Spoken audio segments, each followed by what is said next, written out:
Who are you?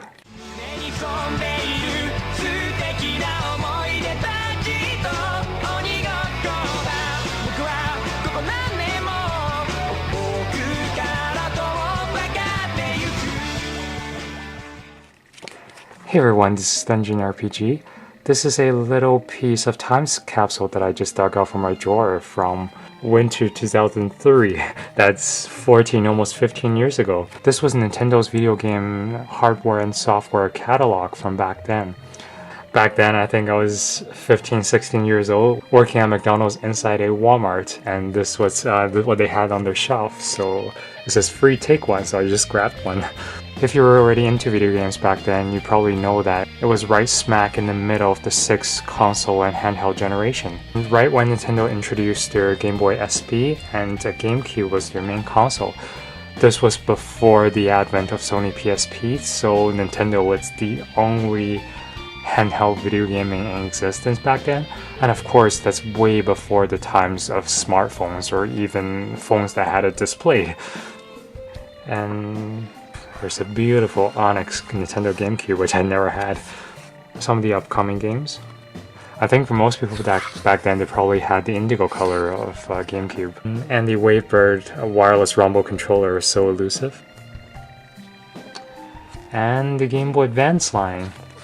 All the different colors of GBA and Game Boy SPs. It doesn't have the metallic pink color, which I think is probably the most common color variation you can find in the wild right now. Does anyone still remember the e-reader? I know I still have a copy of the e-reader plus, but I don't have many of the video game cards back then. But the idea is that you have the game's programming code included on the side strip of the card, and you just load them onto your e-reader. That's how you can get games on your GBA. X-Ruby Sapphire X Sandstorm. This was the first time I bought into the contemporary Pokemon TCG. I still have this very tin. This is the first ever Pokemon tin. And here are more of the Pokemon Battle e-cards. Super Mario Advance 4, Super Mario 3. I didn't know they also came with the e-cards back then. A lot of the Game & Watch cards. And Nessie and the Animal Crossing e-cards. This was probably one of their really important innovations back then, were the interactive connectivity between your Game Boy Advance software and the GameCube. You can see here an example of all the different games that features the connectivity. I think Four Swords is probably the most interesting ones. That this featured one of their earliest concept of the asymmetrical gameplay that later on came to fruition on the Wii U. Showing all the different peripherals, different specs of the memory card, 251 and 59, and Game Boy Player, how it supports Game Boy Color and Game Boy Advance games. They're not cartridges, guys, they're game packs. 4-player link cable, as well as your GBA connectivity to the GameCube. The Game Boy Player remains something that's exclusive to the GameCube, even till today. The broadband adapter and the modem adapter for Phantasy Star. And now I think we're getting into the games catalog. Mario Kart Double Dash. For most of these featured games, there's one full page of the color illustration and the other page has a brief excerpt and some of the screenshots from the game. 1080 Avalanche. Don't know much about this. It looks like a snowboarding games. Mario Party 5. And I think now they're up to Mario Party, I think the last one is 10 that came out. Final Fantasy Crystal Chronicles. I don't think they had a Final Fantasy series RPG on Nintendo 64, so there's the first time it came back to Nintendo platforms. You can see this illustration is all these crazy 6th, 7th generation nostalgia goodness. Kirby's Air Ride. Mario Golf Toadstool Tour. Legend of Zelda 4 Sword for GameCube. F-Zero GX! Like Eternal Flame GX, I don't know. Pikmin 2. Everyone waited for how many years for Pikmin 3? Star Wars Rebel Strike, Beautiful Joe, some of the other games. Sonic Heroes and Soul Calibur 2. Let's see what else they have. Metal Gear Prince of Persia, 007 Tony Hawk, Yu-Gi-Oh, Harry Potter. There's Killer 13 and PNL3. And I think this was the time before any Pokemon game were announced for localization. This unfortunately doesn't include any of the Pokemon GameCube games. And now we're on to the Game Boy Advance.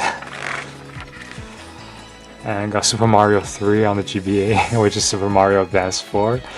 I still have never played this game. Like I played the original Super Mario 3 on the NES, but I've never, this graphic looks completely foreign to me. I've never seen this game before, so might be something I'm gonna pick up and check it out. Fire Emblem.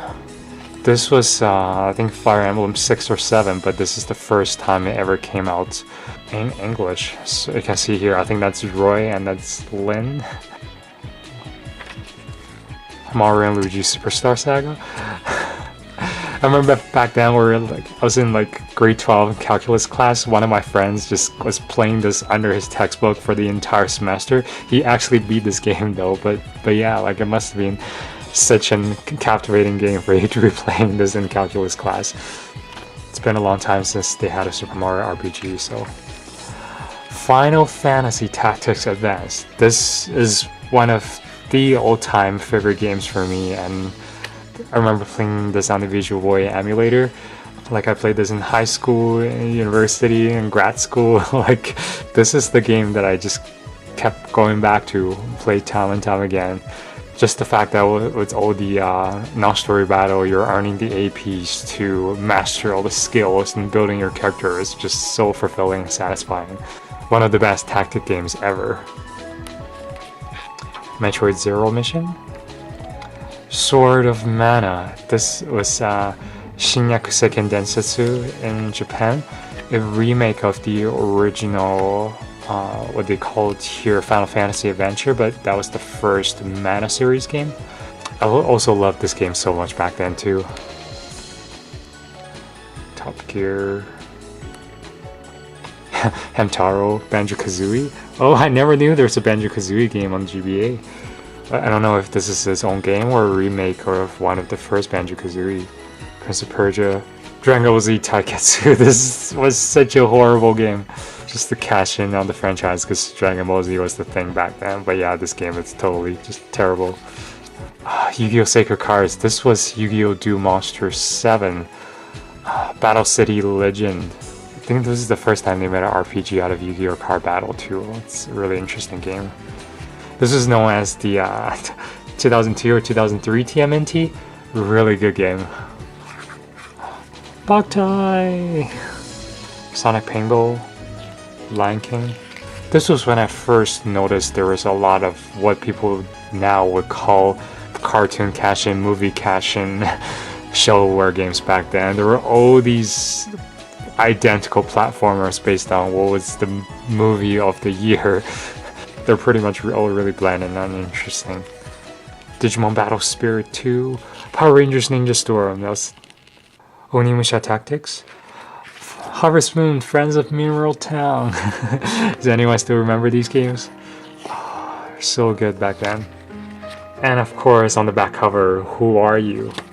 So yeah, I just want to share with you guys the little bit of nostalgia I have. I'm not sure if many people still have this as a collector's items, but this highlighted a really important time in my life where a video game had the most magical power and experience for me as a kid. Thanks everyone so much for watching. I'll see you soon in another video. Take care.